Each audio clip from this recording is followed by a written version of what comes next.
All right, what's up? Good morning. Good morning, Bobby. Happy Friday. Yes, happy Friday. Um, Rainmakers Podcast, episode 12. 12? Okay. Yeah, I think so. It's last one I looked at. We had a couple weeks off. Yes. Um had 4th of July weekend and then had the owners club retreat in Monterey, which was great. I know we'll get to talk through that and some of the stuff that I'd like to talk through some of the stuff that we got going on and just like the latest and greatest. And Um, I mean, we're kind of a little bit more over halfway through the year too, so it'll be interesting to see kind of what I would love to see what you got planned or what your thoughts are for the rest of the year too. Um, Yeah. I but don't know. yeah, My biggest question is our last podcast. You said you were going to do like a montage. You were going to do like a trip, um, social media post. And I just want to know how that went. Was it difficult? Did it fall flat? What happened? How'd it go? so it actually it went better than my baseline leading up to that, which was nothing. So I did make a post. Uh, I did make a post, which was awesome. Like being in so in San Francisco, I did a bunch of stories, right? Like, and to me, I'm now at the thing too, where I'm like, um, stories are all right, but I'm like, it's it's cheating. I feel like if I'm just doing stories, I'm not truly posting. Yeah. And like when I used to track all my steps, now I track my steps on my phone. But when I used to wear the Whoop band and all that, I feel like I didn't work out unless I had my Whoop band. Even if I worked out, if I didn't track it, it wasn't true. It didn't happen. And so to me, I guess, weird analogy, but it's the same thing to me. I'm like, even if I do stories or whatever, if I'm not actually posting, it's the post isn't coming up. I feel like I'm not doing what I should be doing. So I did make a post in Monterey. So I did a bunch of stories in San Francisco and all that, but then in Monterey, I made a post talking about getting in the right rooms and honestly being in that room is the reason why we're going through due diligence on a mixed use park in Nevada, um, and getting to learn to raise capital and all these things was like being in that room, the networking and all that. So I did make a post that was great. Um, the and then I made a bunch of stories, and then I've made a couple posts since then, and they did well. Like one that I thought was funny. It was like a funny because we were riding in like a 4-person bike, like me and the family, because my family came Yes. out there Saw too. that. Yeah, and that got over like 1,000 views, and I was like, okay, Yay. cool. Like I'm happy. That's awesome. And then I posted on Instagram, and then I also posted on YouTube Shorts. Okay. Um, and so I thought, and YouTube Shorts kind of did about the same. Um, so I think I made 3 posts, and then what I realized too, I'm like, all right, I got back, and then fire drills happened. And I'm like, okay, I'm not prepared to, I need to like these fire drills are things that are also great to record, and it's great for me to reflect and understand like how can I then turn that into valuable content for Mm. somebody, but it's not baked into my like, because now I get into like execution mode. If a fire drill comes up, I'm like heads down, let me get this thing done. We dealt with issues at Airbnb. We dealt with so it was a lot of things coming back, and so I need to what I realized is like I need to make posts during the day. I need to be able to make the posts right away. Um, just like I need to take like 5 minutes and record myself, even if I don't use that content, but just to start practicing the idea of journaling. And Mm. so I did that yesterday as I was building out because I'm literally doing so many things in real and across the whole real estate like ecosystem of like I'm building CRM stuff and underwriting and meetings with people. So it's like, how do I, so now I just need to document that. So it is a growing, but I feel like it is literally all I'm thinking about because I know how important it is. So now I just have to do it, like jump in and start to build that rhythm and the momentum. When I had those three, I had like built up the momentum and then it kind of died out. But I'm like, I listened to a YouTube yesterday from, he's starting to get bigger now, but he's the guy who built the brands for like Gary Vee and Alex Hermosi. He was like in the background, but now he's starting to um post his own content, and he was just made it very simple in terms of like the brand and how you're posting and all of these things. So I just got to get into it. So it went well. um it created Cool. some momentum, so I need to like get back on it. That's awesome, man. Yeah. Just Yeah. like it's I remember the 4-person bike thing. I remember seeing that. And it's like, wow, it doesn't have to be like a super edited, super, you know, talking head. It can just be a thing and just like provide value as you're doing it. It's crazy. Like, remember, Pace was breaking down some of his posts. He's like, one of the top ones was his daughter. It was like $1,000, like she had cash or something like that. Not top post, but like like a really good post recently was just like him talking to his daughter about money, and just like, man, it's so interesting what catches on people's brains. Like they resonate with certain things. So, Mm-hmm. when you were um, at Monterey, when you're at Monterey doing the whole thing, I don't know how much you can divulge or all that stuff, but like, was it like workshop driven? Was it more of a not workshop? What's it? Workshop and then like seminar. What was like what was the setup, and or were there different setups? What did you like about it? Yeah. What was like a takeaway and all that stuff? Yeah. It was great. So the basically we went through, like, even starting day one, it was like breakout sessions. It was all about like, let's how many people are super comfortable with their Mount Everest and they feel good about where they're heading in the next 5 years. Like, what's that big scary goal for those that are not familiar with the Mount Everest term? But what is that big goal? How many people are like very committed and understand like that's where it is, or at least they say this is where I'm pointed towards right now versus not. So we had breakout sessions, and it's kind of like some of the people that had theirs figured out and were very confident in it broke out and talked with the group of people that maybe were still on the fence and trying to figure it out.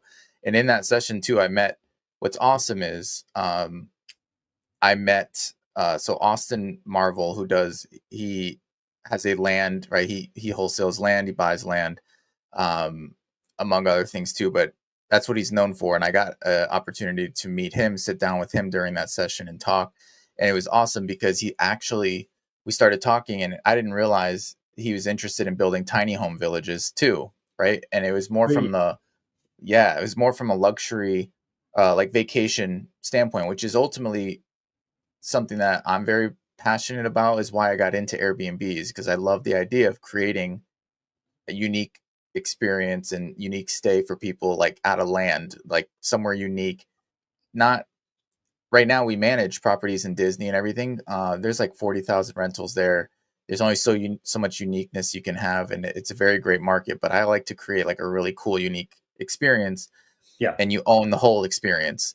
Um, so he wants to do that and using tiny homes, and I was like, oh, I love that. And so he was starting to put together a list of people that are gonna be focused on tiny home villages. So like that right there, that was like day one. I'm like, awesome. Like, I So met somebody that I can now connect with, that talking through building that, because that is my focus, is building tiny home villages.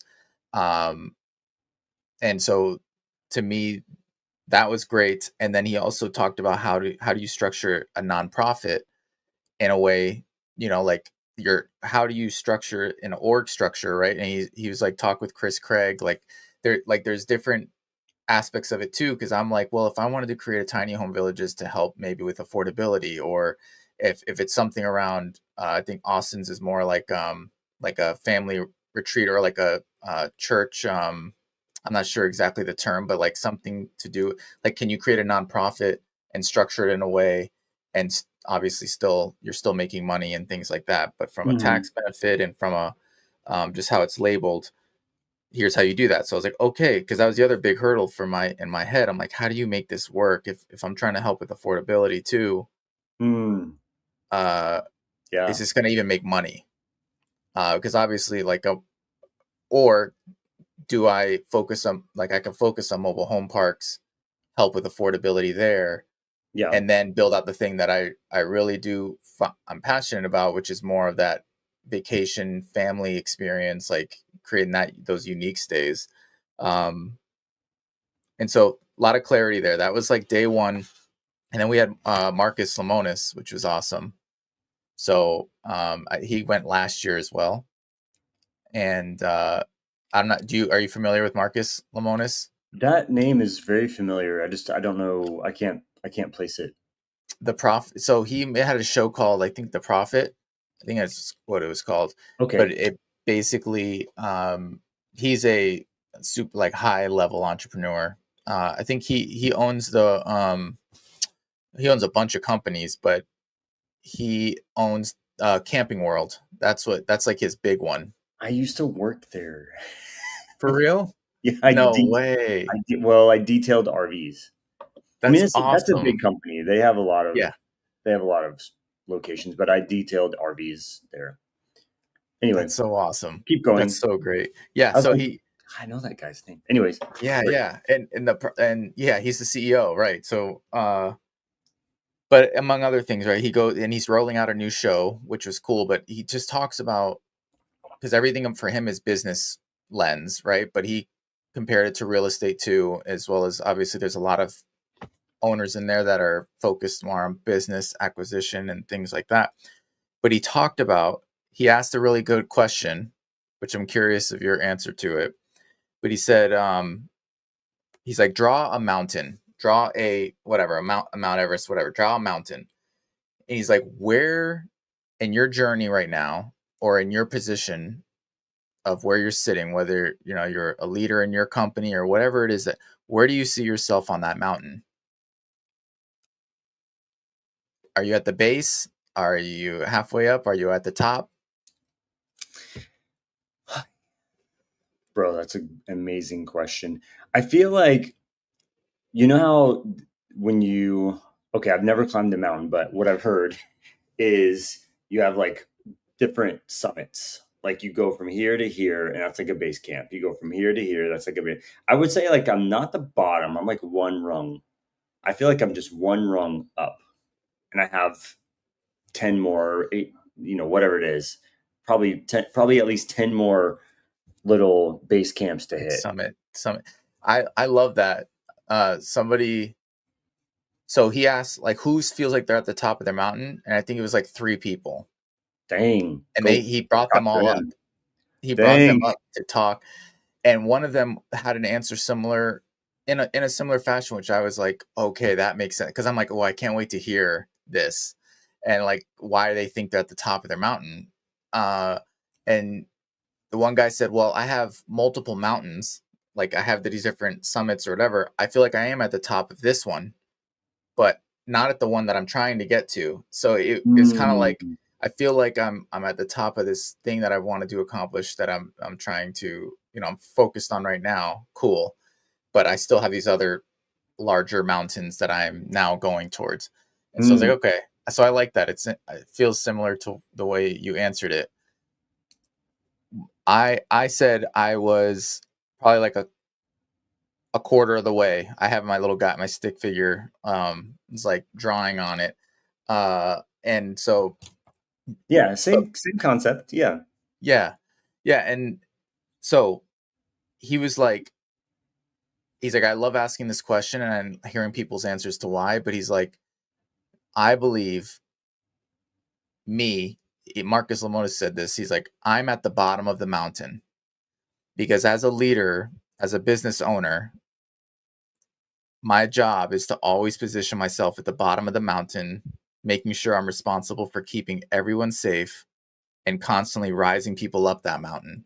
So Mm, he's it's a seeing leadership himself, question. yeah, a Okay, okay. shepherd, right? Like a guide, just helping constantly to push people up. And if you're at the top of the mountain as the owner, basically he's saying like, don't remove yourself. Don't feel like your whole goal is to get to there so you can just not be engaged in your business that you think is just going to run and everything like that, right? Like you got to I bet, be in your business.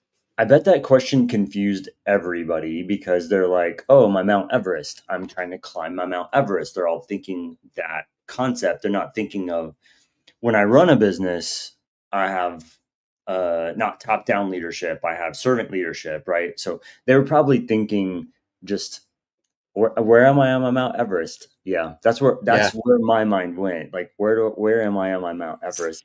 But Same.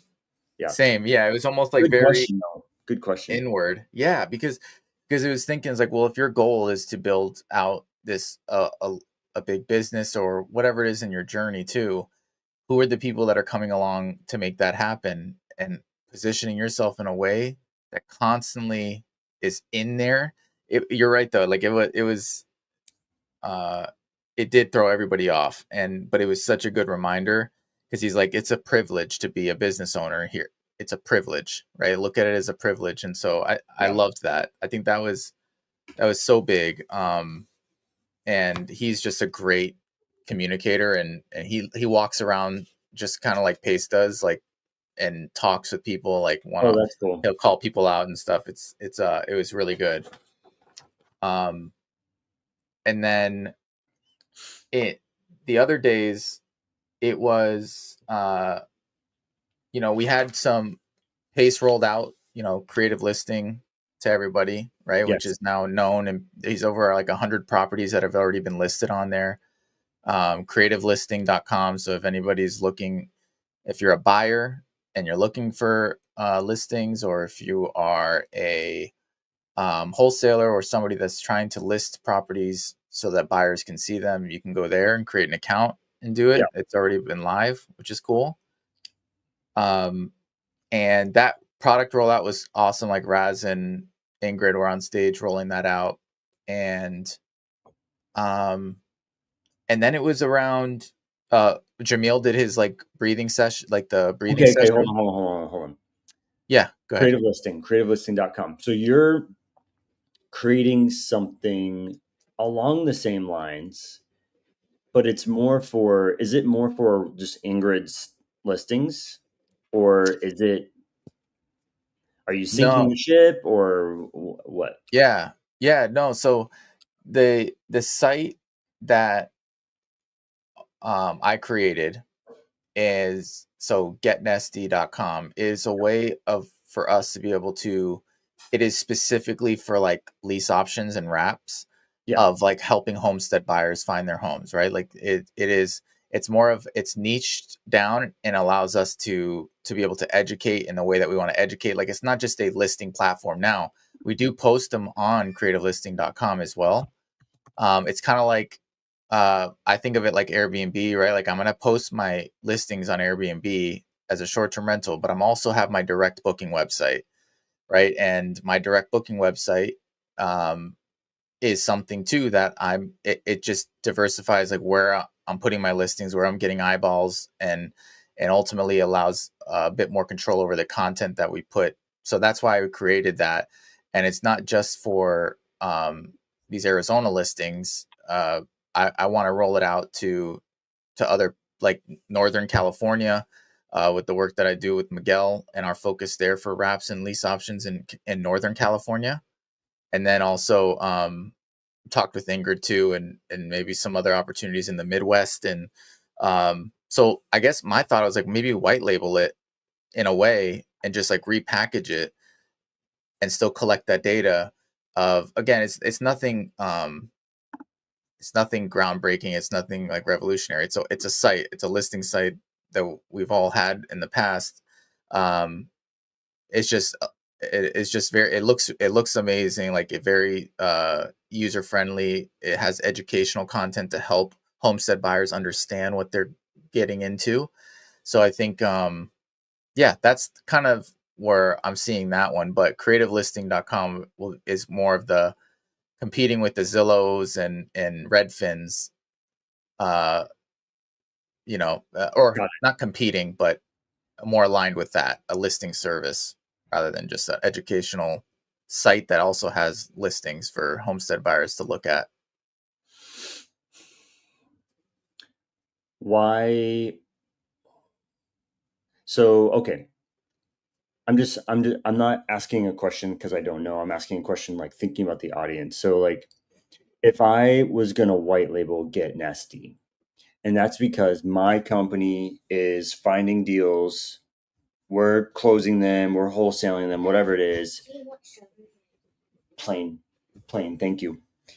Um, it's basically an internal. It's for my company. Like I have an internal website. GetNasty allows me to probably go into the admin section and put my data for my property, and I can post my own deal. I can like service my own website, right? Mm-hmm. Where get dang, I forgot the name of their creative website. Creative creative Listing. listing, yeah. Yeah. Creative Listing is more like there are 100 properties on there. It's from all types of different people, companies, da da da. It's more of a I someone may do a homestead. Yeah, that's fine. It's more of like investor lift. It's more of like a Zillow type of service where anybody can go there, anybody can put their listing up. But Get Nesty is more of like, hey, this is my company's disposition website, basically. Is Yeah, that okay? yeah, that's fair. Yeah, exactly, because even like we have a deal right now in Arizona that we're trying to dispo, and even in like the Facebook posts, it's like we have the creative listing site. We also have the GetNasty listing too. Yeah, it's diversifying, and then there is a bit more control over how we display the data, which I think makes it a lot easier. And hopefully, my um, I want to bring that feedback to creative listing, because ultimately too we are part owners in that, and so to me as well, it's like important for us to um, put out, or I guess create enhancements or create requests for enhancements that'll make it more intuitive for people too. So in a way, it's like you're testing out and seeing what works, seeing how it's displayed, and then it's like, can we do this on creative listing? Because I think it'll help a lot of people. Cool. Um, yeah, Cool. yeah. Well, Um, I went to getnesty.com. Dude, it looks really nice. oh, awesome! Thank And you. I can click Spanish, Espanol, and change everything to Spanish. Yep, That's so everything. dope. Yeah, yeah, and I can add other languages and stuff. I mean, to me, um, what's awesome is the ability to to bring this up to, and using AI to be able to build this stuff out too is like, it's incredible.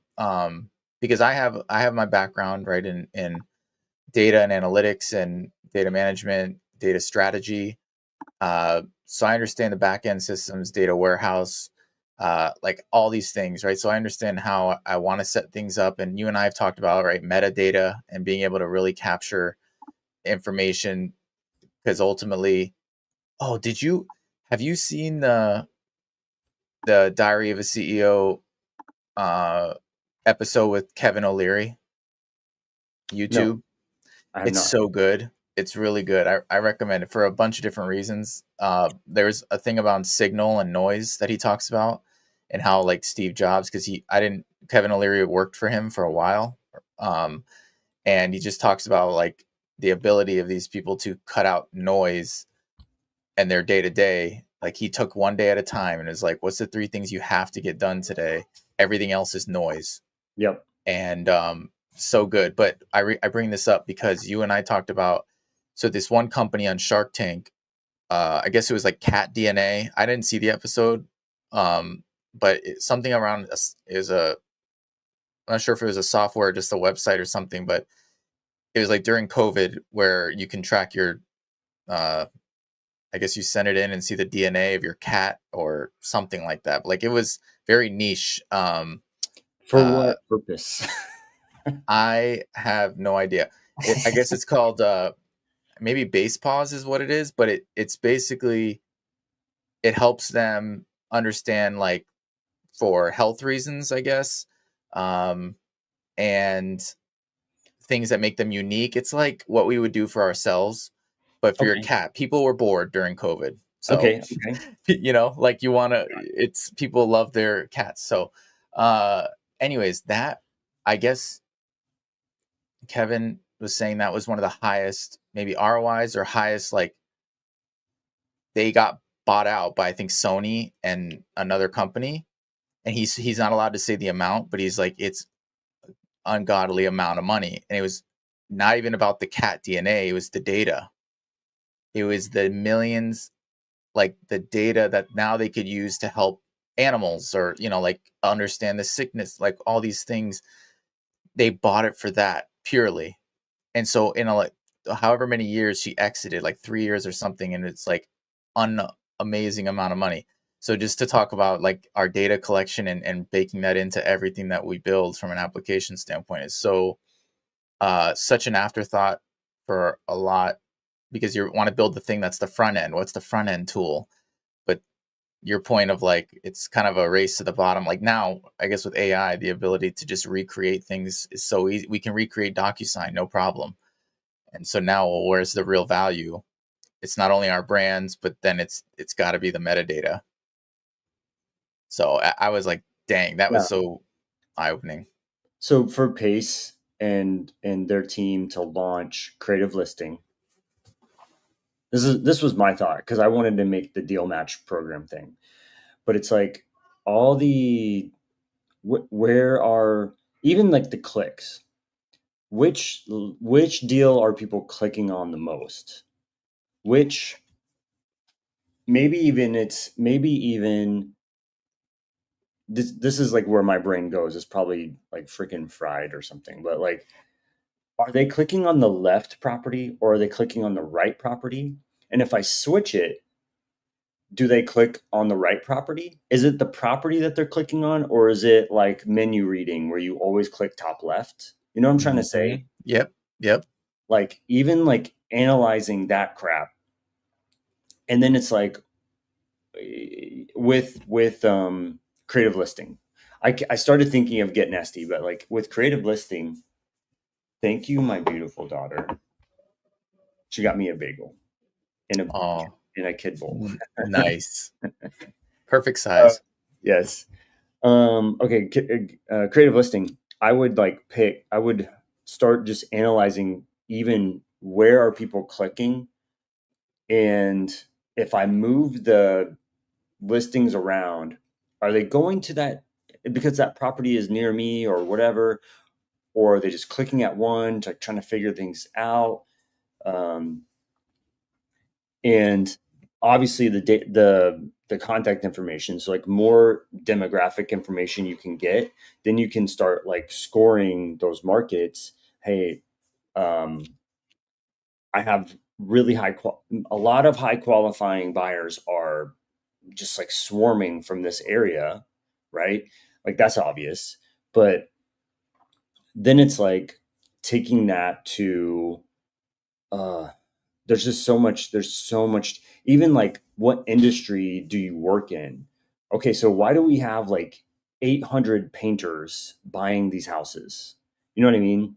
Like what Mhm. industry are they working in? Do they like go to these seminars and talk to each other about where they're buying the house? And like what is the all that data that you have to dig into? Like Oh no, it's like not a lot of painters. It's actually landscapers or even veterinarians.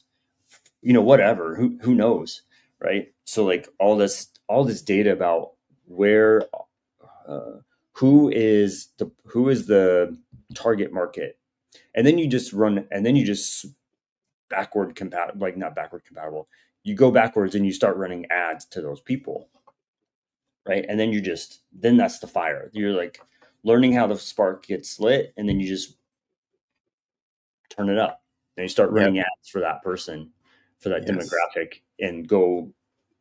It's easy to go nationwide, Yeah. but the cool thing right now is like Pace just has such a reach already that they have so many. I filled out my form to be a buyer, I think, and it wasn't really. It was just like my name and my email. It wasn't like very much. I didn't create a profile. I just put my name and email and whatever else, and that was it. Now I need to create a profile to say, hey, this is what I'm looking for. But if I were in their shoes, I would like really dig into. I would really dig into the buyer's profile to figure out what they're looking for, what industry are they in, are they a home service business, are they brick and mortar business, what are they, what kind of business do they run, or what kind of work do they do. Then I'm going to pull that forward and start running ads to those buyers. So I don't know that they are. When I like, bro, I went on there for 1 minute, so they may be doing that, but that's what I would do. And I'm just over Hmm. here spraying my opinion all over everybody. No, it's good. I mean, that feedback is going to be super important for to build that out, right? Because ultimately, it's going to be unique in that it's being built by sub two members and owners club, like very, high level individuals in the real estate space, like people that are crushing it in so many different areas. I mean, and because it will not only be, right now it's single family homes, but there is going to be a lot of other things as well. Businesses and RV parks and all these things as well. Like, how do you make it unique to um, where it makes sense for the investor, but also like the homestead buyer, and that metadata that you're talking to, like if you have enough data, you understand, now you're starting to understand market trends to where it's like when you think about, you see it in your business when you're wholesaling that you're able to do, 5, 7 deals a month, no problem. And then like the market just changed and it's like harder to dispo sub two deals. And so now it's like, let's maybe move to cash. Or so like that, when you have enough eyeballs and enough data there, you start to understand market trends, which is cool. That's what we do in. So I work in HR and payroll software, and one of the big competitors is ADP, which a lot of people know. They actually produce the jobs report for like that Mm, gets displayed on across the U.S. Right, and it's because they have so much data, um, like for jobs because they run payroll. They essentially can create a sample. They have a large enough sample to where they can essentially say, here's what the unemployment rate, like the jobs report, here's what that looks like, and it's sponsored by ADP, which is great mm, marketing. yeah, But yeah, you yeah, just think about like the data, the market trends, and the things that you can do when you have enough volume in there to exactly your point.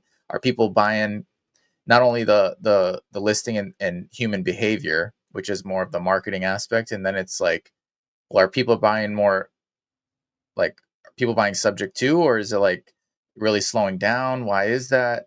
Are people posting a lot more subject to? Is that slowing down? Why is that? And just starting to see volume getting put in seller finance deals, hybrid deals, wraps, lease options, and yeah, there's so much endless stuff. But you have to set it up for that. Like you have to think about the end and keep the end in mind, and say like, what are the things that we're going to be able to really gain value on, and bake that into the product so it's not just the front end. yeah, yeah. The front end is cool. The front end is cool, but like I didn't learn this part until I talked to Pace and New Reach. They're like, you have to build this into anything you build. That's where the real value is. I'm like, huh. They're like, bro, it's like 10 times the value minimum, right? Typically, if Mm-hmm. you have that type of data behind it, I'm like, bro, I didn't even, all I was thinking about was like, how can I do deals, right? How can I do more deals? How can I help other people do more deals? So, Yeah. um, And yeah, the cool thing too is he brought up like the what's Zillow worth? Do you know what Zillow's worth right now? not even a question in my mind. I have no idea. 18 billion. Hmm. And That's pretty, Redfin's around like 1.4 billion. dude, what? That's Yeah. crazy. That is Yeah. And insane. so think about what uh creative listing can become, right? Because you're creating essentially the same thing, but it's built by people that understand a very wide range that are like, in Pace's vision too, creating the best of the best across the industry, trying to change the industry and doing so with some of the best minds and very niche people that focus on short sales and just know everything and anything about short sales, probates. Like you have all these different specialties that people um, have, and you bake that all into a product. It's gonna, in essence, it should, in theory, like be like it should blow it. Investor lift and everything. It should honestly blow that out of the water. It's going to be unique compared to Zillow because Zillow's just going to have like your basic stuff. It's not for creative deals, or it doesn't present the opportunity for disposition of creative deals. So it's just such a big opportunity. Actually, what is investor lift worth? Didn't I they just just get I bought? just put that in Google. Oh, okay. Um, Oh yeah, they don't have. It's not as easy to find that one. Uh, I thought didn't they just get bought? No, that's not. Maybe that's not right. so it's not public. Okay. All right. Yeah, because maybe that's more the comparison for now, but ultimately the big thing. So um I'm super excited about it. And we have the ability to provide direct input. I don't know if you saw on their site, there's a little like chat question bubble mark thing at the bottom right. I thought it was a chat, but it allows you to report bugs and enhancements right there in the app. I love that. I'm like, oh, that's such a great idea. Like, Yeah, forget about the help chat. Give me. I've always wanted that. Like, how can I just easily? Because sometimes it's easy me to put on a Loom and just talk through it, and I think that still is probably easier. But if I can do that, if I'm in the application itself and I can press a little button and it's under, like, I don't have to go anywhere and document it on our notes or something. I think that's really cool. I want to like implement that too. yeah.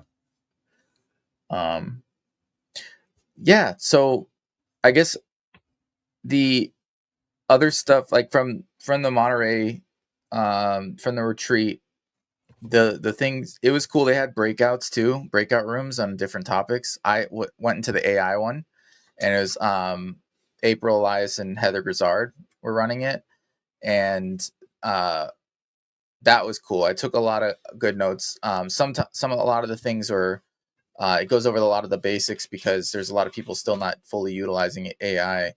But they talked about some um, best practices, especially like with Heather's background in automations around implementing AI into the things that you're doing into your business and how critical it is to have, he called it stack, right? Your systems are in place, your team is in place, the automations are in place, then the cognition or the AI component, and then you keep scaling that.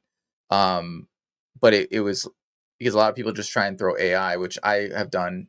I try to throw AI into my uh, STR business, and it like fails, and it's because I haven't set up the right system or the right automations in place ahead of time to then make AI, and then also like breaking down AI agents into very specific tasks, not just do everything. Because you think like AI, oh, you can do the A to Z, Yeah. and it's Manage. yeah, yeah. And Nate Nathan from Prop AI, he was in there and he spoke his 2 cents, um, and about AI and the advancements of it and everything. But what he was just saying too is like reminding people AI is not a person, is not. So sometimes you'll get frustrated because it doesn't do the simplest things, but it is not. It is truly just something that will help enhance and make us more efficient and effective. But you can't effectively think that it's going to take over what somebody can do all the way. Like you have to have those things in place: systems, team, automation. Then you put your AI on top of that, and so That's a I was good like, okay, reminder. a good That's a good, reminder. Yeah, yeah. yeah, yeah. So, oh, then someone said, "Hey, have you tried this new comping AI website? Have you heard of chatarv.com or Hmm. chatarv.ai?" Let me see. I tested it out.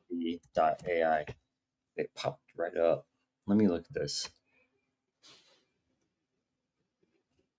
I don't recognize this. Yeah, it's a AI. I've kind of tested it because I think you get like 5 free or something, but it's pretty good at finding comps. And you give it a bunch of details, right? Like um, garage or why is my mind blanking? What's the carport? Garage, carport, which makes a difference, right? When you're in like Arizona. Um, yeah. Oh, I see David going back to AI data. Agentic AI will only be as good as the data used. Yes. The AI semantic model. Yeah, 100%. Yeah. I uh I'm like I'm getting better at it myself of things are advancing, but like I want to create a knowledge base of one, I want to create a knowledge base of myself of the things that I have, because seeing like Pace GPT and some of the things that they're rolling out with that, which Myron is going to be really awesome in terms of your buy box and getting and sharing your wins and things like that, like the ability to have that stuff feed into Pace GPT too. But building a knowledge base of myself so that I can kind of create a clone and how I deliver things, how I talk. Like I think it just will help with putting together content. The Mm. other thing is creating SOPs and everything for my. So I already have SOPs and I've tried it out where I've connected it to my Google Drive, and it actually does an amazing job of searching through all the files and giving me answers like what's the first co-host agreement that I had signed, what was the tech fee for those, like of all my contracts, what's the tech fee, or when's the renewal date for X. And so like it'll go and it searches and it finds it. And so it's not exactly what David's saying, but basically, I mean, you have to set up your systems, your data, like you have to have those things in place, I guess, ultimately. And then it'll make everything so much easier. And I've already started to see an improvement since coming back. Um, of just those nuggets, those reminders, like you're saying, right? It's very simple when you hear it, but sometimes you lose sight because you just think it can handle everything. Yeah. That's cool. Were they I'm just curious, the AI roundtable thingy, were they talking about something new that was coming up? Were they talking about just like tell me like more of a roundtable, tell us what you got going on and we'll kind of give you advice? Is that more what it Yeah, was? hot seats. That was more what it was. Yeah, but it did end up being, um, though that framework that I was saying with Stack, that was Yeah. a takeaway. Then the other thing was because they didn't want to get too advanced and get over some people's heads because there was a bunch of different people, but they did have hot seats, and they talked about a lot of things that we're currently using in terms of like, well, they use Lovable, but Replit and all these sites. Um, but then they talked about agents, training agents, and how you do truly like you can build, you build your AI agents based on particular tasks, and then you can also even have an agent trained to check other agents' tasks and like as a checker, right? Like something to just make sure things are flowing the way they should. But you're training them the same you would do as maybe a new employee or a contractor or virtual assistant. You need to have the documentation of things in place to train them. It's just going to be less like reminders of simple things, because once you get it down properly, AI will then like take that from there. So they're talking about very loosely the architecture around automations, but then creating the agents, but nothing too deep. Then they just said, in our creative campus, they have the AI office hours, and just they would love to hear and hear people's wins and how they're using AI, because you could just tell in that room it's still it's still so new to even everybody, and the advancements of how people are using it in their real estate business. So I thought there's no absolute like aha moments of things that were like groundbreaking, but it was very fundamental, and I thought it was a great conversation to hear people's use cases. Cool. And then you Yeah. did a breathwork session. Yeah. Have you done breathwork before that? No, I've never. I've done meditation. Yeah. I've never done breath work, because I was just like, I thought breath work was, breathe in your 8 seconds and then out like the calming yourself. Oh No. yeah. No. Yeah. No, So it's you've done it. I backwards. had no idea when I was doing it though, I'm like, I think I'm going to pass out. Like, I think, and so, but then it sounds so weird. It sounds weird, Yes. but until I did it, I'm like, I did not realize what I was missing in doing that. But like, I saw myself. It's funny, but I saw myself as like a kid, and like I started to like see. I was like, is that maybe because of the breathing that I'm hallucinating? Like I'm losing oxygen. Like I've done something to my brain where I'm like losing it now. And so I saw myself as a kid. I saw like my dad. And there was like a lot of things, but you could just hear the emotions from other people in the room too. Yes. And somebody even was like to Jamil, was like, you just opened up a portal uh I wasn't expecting to open, and now I have to work through it.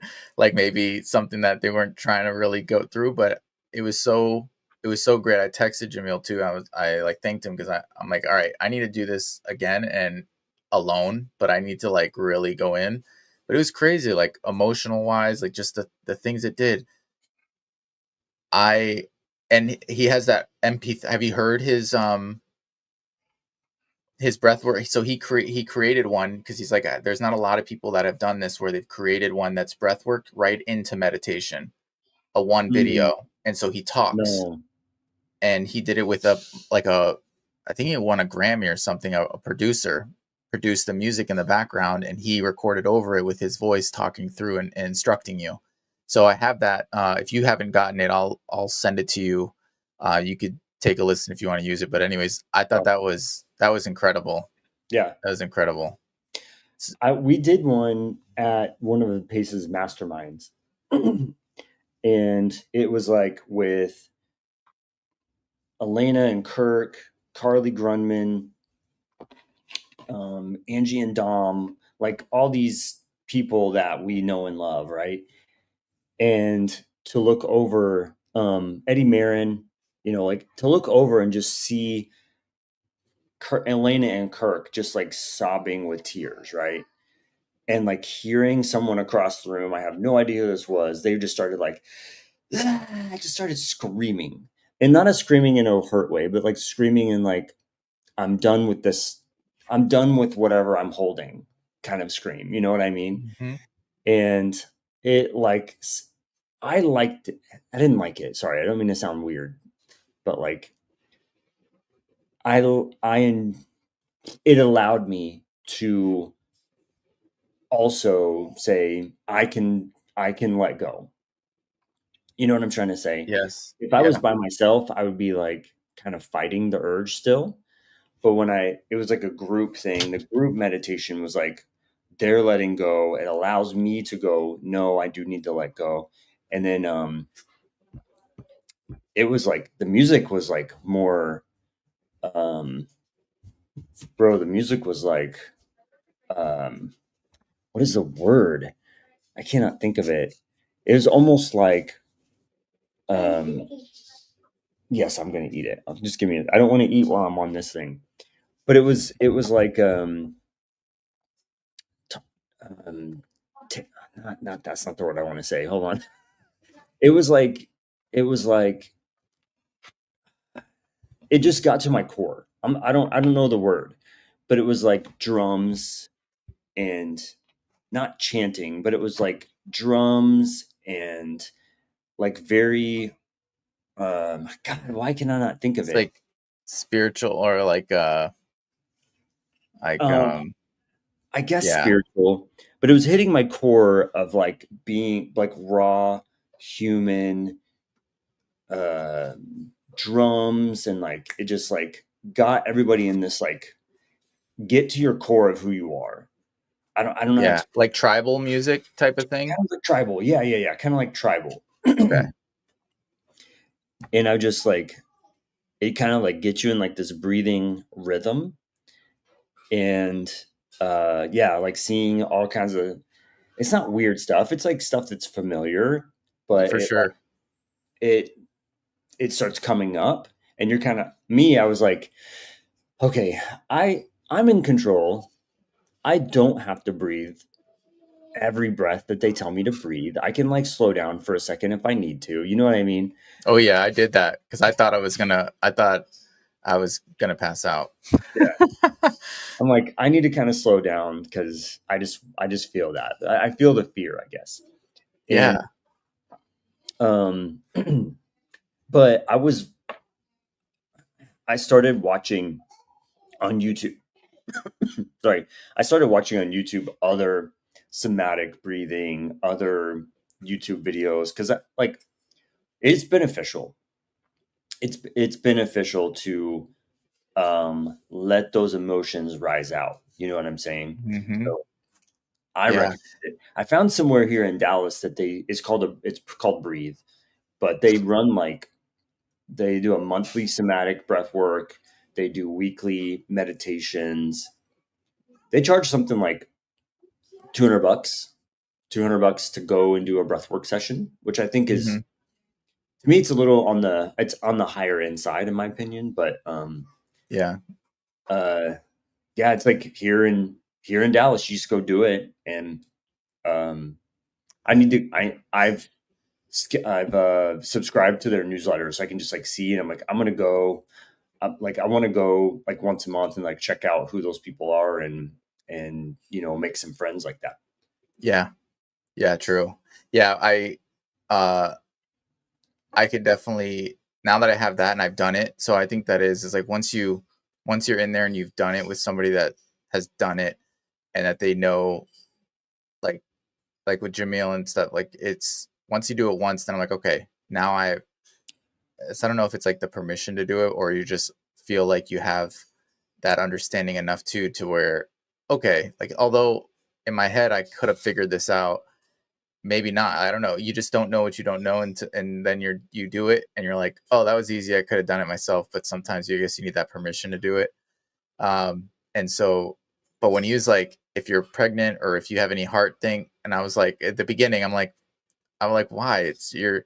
I guess some people are sensitive to that. But then when he actually going through what breath work really is, I was like, no wonder. I'm like, and I did slow myself down because I'm like, my fingers are tingling, and he's like, that's normal.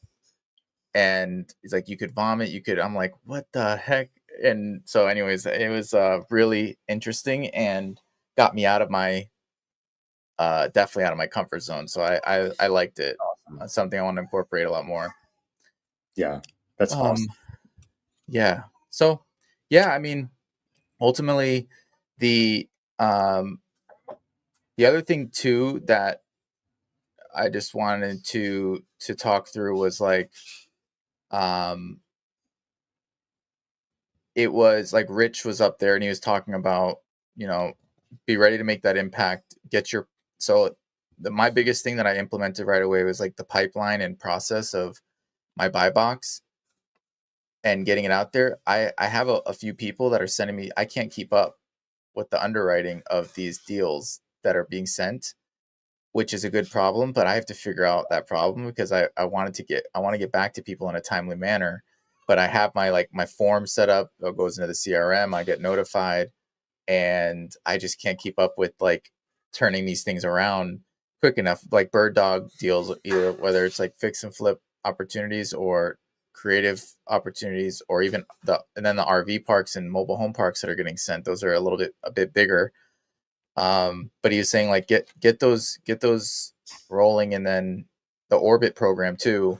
I'm not sure if you've ever considered doing that. If you're considering doing that with some of the work that you're doing, and some of the people that might be interested in building out systems or CRMs, or building out systems, building out automations, doing more of the integrator type work.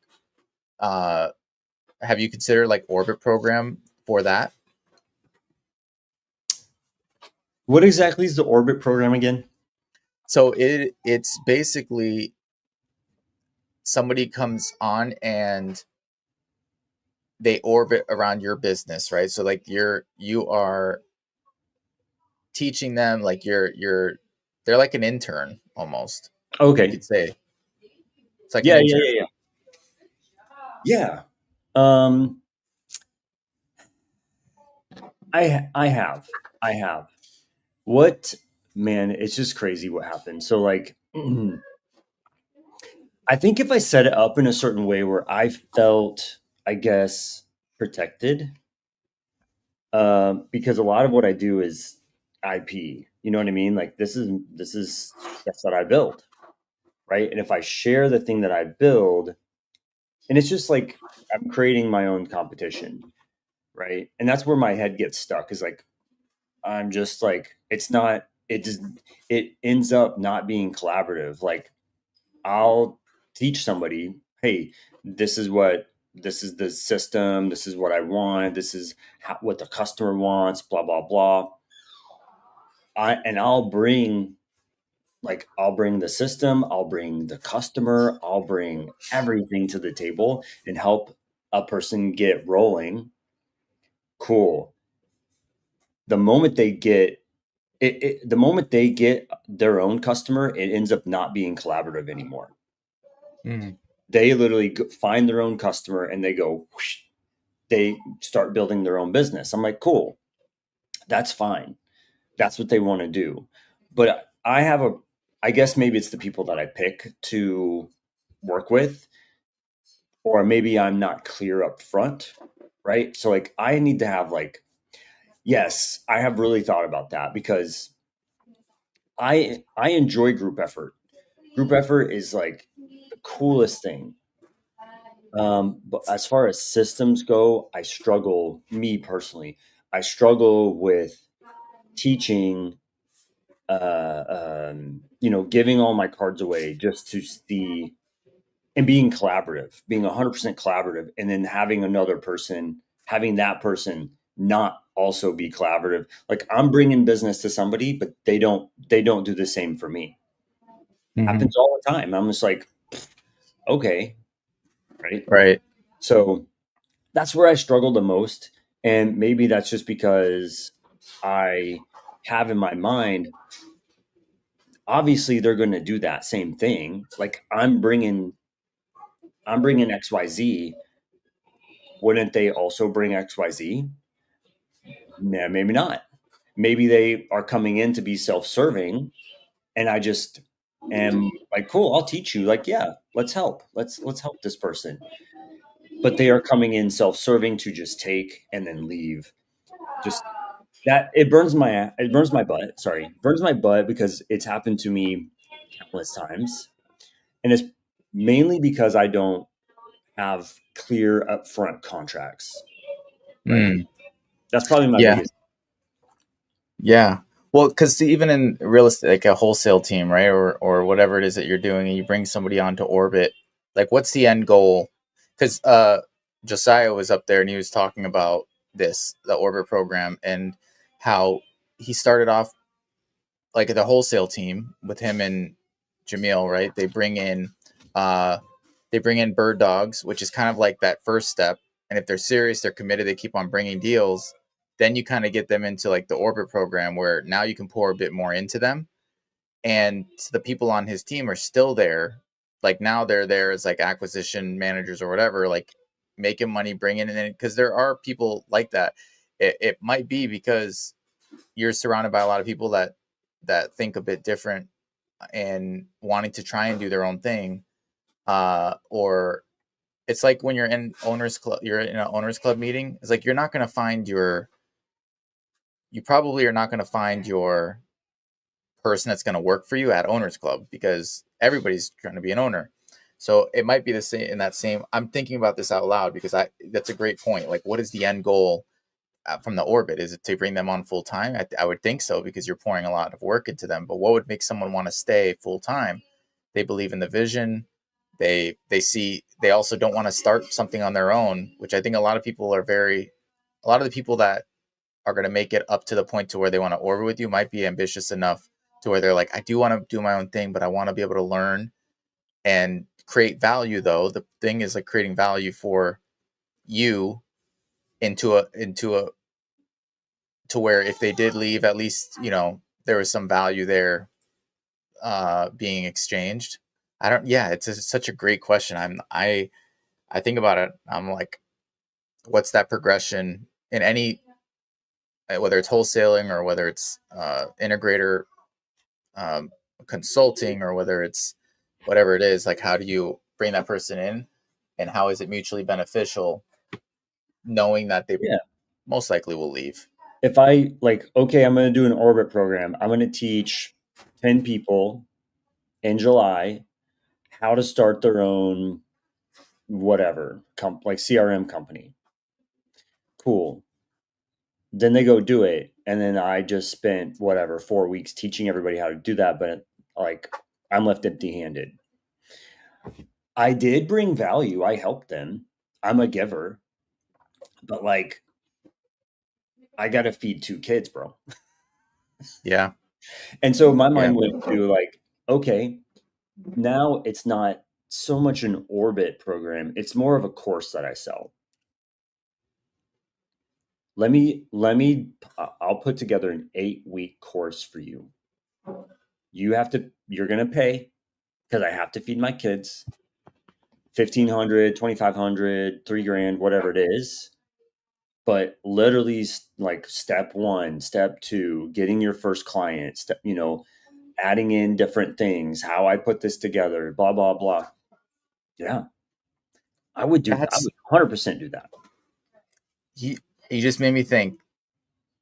In order to get to the Orbit program, you'd have to bring a client, right? Like, think about, like, if order for someone to be an Orbit program for like pace, I think you kind of bringing it up, or even what is it, wedging, in a Yeah, way, right? It's like you're bringing the deal first, and then through that deal, I'm going to teach you.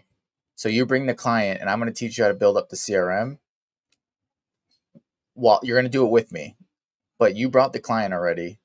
Cool. Or, and maybe that's different between a wedge, but like Orbit program, maybe that's kind of the same thing, right? Like, if we can't just sit here and completely, the only benefit to you would be that that person then refers you afterwards, because you're so gracious with your time and such a giver and everything. It's like puts you on blast and gives you a huge shout out, and just makes sure business flows to you in some other way. That'd be the only way, but you can't guarantee that. So it's right. almost like bring a deal, and I will show you, or bring a client and I'll show you how we get this done. And because either way, they're going to leave. They're going to try and do it themselves, but at least they got the client from it. That's something I just thought about that could work just like a wholesale deal. Bring a deal, and I'll show you how we go it from A to Z. Yeah, that's So cool. yeah, I'll think about cool. it. I have thought Yeah, about it. I'll think about it some more. Yeah, well, I'm curious. I actually now I just wrote that down because I'm curious how other people that are doing the Orbit program, how they're seeing success, whether they're seeing similar challenges, or maybe how they have set up their expectations up front to where they don't have that challenge. Because I'm not currently looking to do that. It was something that Josiah brought up, and like bird dogging and the Orbit program and how those things can benefit. But so I was curious your thoughts. Definitely Yeah. something to unpack more though. Maybe I'll go watch Pace's Orbit, whatever that was, that morning thing that he did. Maybe I'll go watch Yes. that again just to kind Yeah, of same. hear what he says. But Yeah, maybe we can talk maybe I'll through it text on an him. episode. Maybe Yeah. I'll text him and go, "Hey, I'm thinking about XYZ." Okay, bro, Cool. you have a meeting in like 10 minutes, I know. And 10, So yeah. thank you. Thank you for the breakdown. This has Yeah. been awesome. And your site, GetNasty, is really cool. Dang it, I closed it. Hold on. GetNasty. So go check out his site. You're gonna go buy one of Bobby's deals. Yes. Oh, how I posted it as you. Sorry about that. But Oh, cool. yeah, GetNasty. Dude, I love how it just looks. This photo is bomb. Is that your house? I want to No. go there. Yeah. I know. Me too. Me too. Anyways, okay, I know you got to go. You did a great job, man. That Cool. site is Thank you so that much. site is dope. Yeah. I love that it switches from English to Spanish. And I was going. I hope he did Spanish, and I went and you delivered, bro. You delivered. Yeah. Awesome. Okay, Thanks, Mike. Cool. we'll see you. We'll see everybody next Friday. Um, what else? What else? What else we got going on, Bobby? To close it No, out. that's it. I mean, we got No One Left Behind coming up in a couple weeks. That'll be fun. That's it. Oh, Instagram. If you guys want to get in contact with us, you can reach out to Myron is at Myron Briley, and then for me at Bobby Souza. You can see it down there. And yeah, that's it. It's probably the best way to reach us. Yep. Thank you, everybody, Cool. for sticking with us to the end and hanging out with us for an hour. And we'd love to know what projects you're working on. Yeah. Awesome. Okay. Thanks, everyone. All right. Bye. See ya.